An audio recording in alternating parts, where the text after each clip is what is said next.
হচ্ছে স্বয়ং দুর্গা। হরি বল। এই শান্তিপুরে ওদের তো ঘরণী হয়ে আজকে সীতা ঠাকুরানী আসছে, যে আমার ওদের তো ঘরণী, যে কৈলাস থেকে সীতা ঠাকুরানীকে বলছে, শীতে তুমি যেখানে নামযজ্ঞ হবে সেখানে তুমি ভালো করে আলপনা দেবে।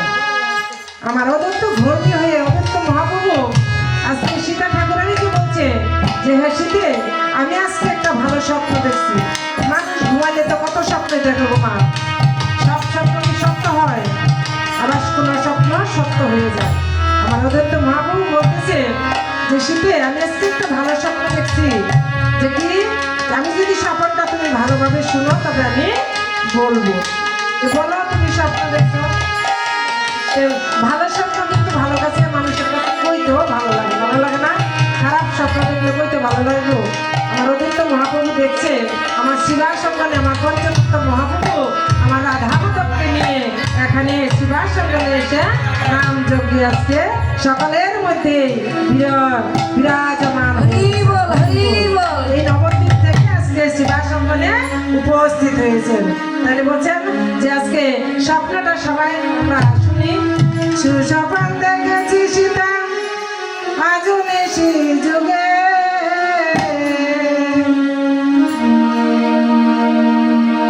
আসিবে না গৌলিতায় আমার আঙ্গিনাতে। সুস্বপ্ন দেখেছি সীতা আজও নিশি যুগে, আসিবে নয় আমার আঙ্গিনাতে। সুস্বপ্ন দেখেছি সীতা আজও নেশি যুগে, গৌলিতায় আসিয়াছে আমার আঙ্গিনাতে। সুস্বপ্ন দেখেছি সীতা আজও নিশি যুগে, গৌরিতায় আসিয়াছে আমার আঙ্গিনাতে। আলপনা দাও গো সীতা আঙ্গিনা ভরিয়া, আসিবে না গৌলিতায় নাচিয়া নাচিয়া। আলপনা দাও গো সীতা আঙ্গিনা ভরিয়া, আসিবে না গৌরিতায় নাচিয়া নাচিয়া।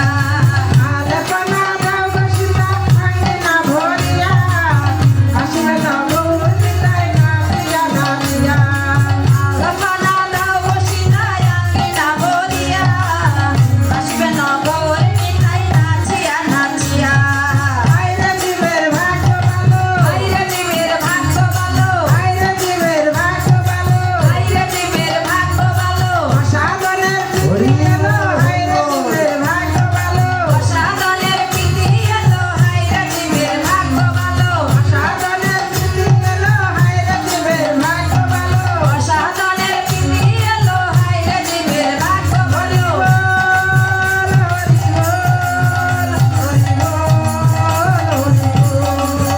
হরি বল, হরি বল, হরি বল, হরি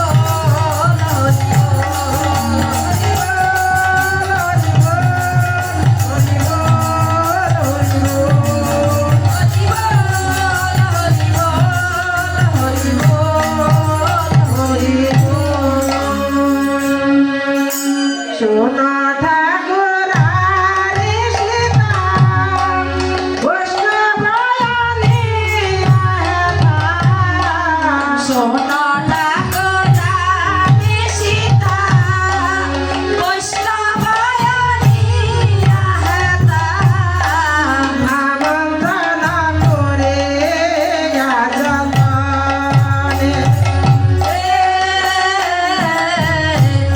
আমন্ত্রণ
আজকে এই যে দ্বাদশ কপাল 64 মন্ত্র আজকে অষ্টকবিরাজ কারণ এগুলি যায় সকল কিছু এই বৈষ্ণব আহ্বান আমন্ত্রণ নিমন্ত্রণ পৃথক জমে জমে হরি বল। কারণ এই বৈষ্ণব বন্দনা যদি বৃন্দাবনে বৈষ্ণবকে আহ্বান না করা হয় তাহলে ভগবানের নাম পরিপূর্ণ হবে না। তাহলে এই সকলের চেয়ে কিন্তু এই যে হরি আর হর হরি বল দেখেন কত সুন্দর এই হর যে আজকে হরি বৈশা আছে আমার হর মহাদেব আজকে ভক্তের সাথে কোন রূপ ধরে ভক্তের সাথে যেন আলিঙ্গন দিবে আমরা কেউ জানতে পারবো না হরি বল। তাই হরি আর হর ছাড়া কখনো ভিন্ন না। ভক্ত আর ভগবান যেমন ভিন্ন না তত হরি আর হর কখনো ভিন্ন না। আমরা দেখতে দুইটা নেই কৃষ্ণ আর বৈষ্ণব। তাহলে ভগবান আর ভক্ত যেমন আলাদা নয় হরি আর হর কখনো আলাদা হন না। তাই আমার বৈষ্ণব আহ্বান বৈষ্ণব বন্দনা এই বৈষ্ণবকে যদি সাধারণ এই জগতে বৈষ্ণব রুষ্ট হলে কি হয় সাগর শুকায় মরুভূমিতে পরিণত হয় আর বৈষ্ণব রুষ্ট হলে মরুভূমিতে সাগরে পরিণত হয়। তাহলে বৈষ্ণবের কত মহিমা। তাহলে আমরা সবাই আপনারা এখানে বৈষ্ণব হয়ে ভগবানের নাম গুণাগুণ কীর্তন শ্রবণ করতেছেন। তাই শ্রাবণের জীবের মঙ্গলময় এই অধিবাসের সময় যদি ভগবানের নাম গুণাগুণ কীর্তন এক চিত্তে ভগবানের অধিবাস শ্রবণ করতে পারি শ্রাবণেই আমাদের এই জড়জীবনের মলিনতা বিনষ্ট হয়ে যায়। কারণ দেখেন গঙ্গা স্নান করলে আমাদের আমরা পাপ মোচন হইতে যাই, হ্যাঁ পাপ মোচন হয়ে যায় গঙ্গা স্নান করলে। পাপ মোচন হইব না গীতাতে বলেছেন মলিনে মোচলং মুক্ষাং জল স্নানং দিনে দিনে সগদং গীতাং স্নানং সংসার মলনাশনম। যদি ভগবদ গীতার গঙ্গা জলে প্রতিদিন ডুব দিতে পারি বা শ্রবণ করতে পারি সেই শ্রবণেই জীবনের মলিনতা একেবারেই বিনষ্ট হয়ে যায় হরি বল। তাহলে আজকে যদি অধিবাস পরিপূর্ণভাবে যে শেষ না করে গেলে কখনো সেই কখনো ভগবানের যদি নিয়ম না ঘটাইতে পারি তাহলে কোনো কর্ম সুসম্পন্ন হয় না। তাহলে আমরা যেখানে বসবো গীতা পাঠ হোক কীর্তন হোক আমরা ভগবান আর ভক্তের সাথে মিলন ঘটাইয়ের জন্য আমরা যার যার কাজে গমন করি হরি বল। সে বলছে বৈষ্ণব বন্দনা ওহে বৈষ্ণব ঠাকুর দয়ার সাগর একাশে করুণা ওহে বৈষ্ণব ঠাকুর দয়ার সাগর দাসে করুণা কর। দিয়া পদ ছায়া শুধু হেলা আমারে দিয়া পদ ছায়া শুধু হেলা আমারে তোমার চরণ ধরি তোমার চরণ ধরি। ওহে বৈষ্ণব ঠাকুর দয়ার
দিয়েছেন ভগবান তাজা ফুলে, গাঁদা ফুলটা দিলে আরো সুন্দর হইতো।